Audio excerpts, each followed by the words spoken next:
এই শীতের সকালে আপনি যদি খেজুরের রস খেতে চান আর আপনি যদি হয়ে থাকেন নরসিংদী জেলার, তাহলে ভিডিওটি সম্পূর্ণ আপনার জন্য। আজকের ভিডিওতে এমন একটি জায়গা দেখাবো যেটা পুরো নরসিংদী জুড়ে আর কোথাও খুঁজে পাবেন না।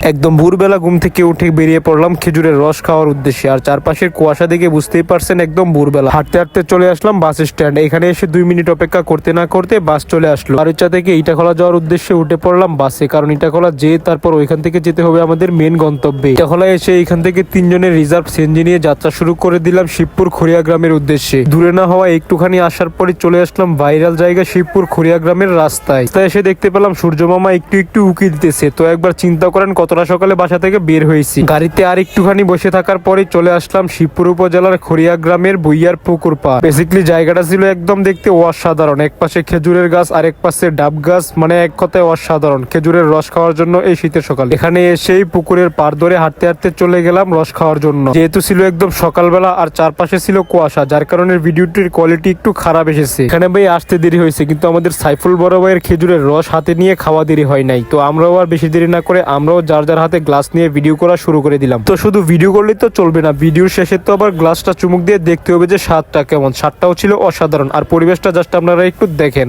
আমি বাংলায় গান গাই, আমি বাংলার গান গাই, আমি আমার আমিকে চিরদিন এই বাংলায় খুঁজে পাই। গাইস, আমরা আছি এখন নরসিংদী শিবপুর খড়িয়া গ্রামে। বেসিক্যালি শীতের সিজনে আপনারা যদি খেজুরের রস খেতে আসেন তাহলে কিন্তু জায়গাটা একদম পারফেক্ট আছে। ভিউটা দেখেন, জাস্ট অ্যামেজিং। চারপাশে খেজুরের গাছ, মাঝখানে পুকুর, আর খেজুরের রসটা শুধু আপনারা জাস্ট এখানে আসেন একটু দেখেন। এই যে উপর থেকে একদম খেজুরের রস পড়তেছে হাতে। এই যে রস।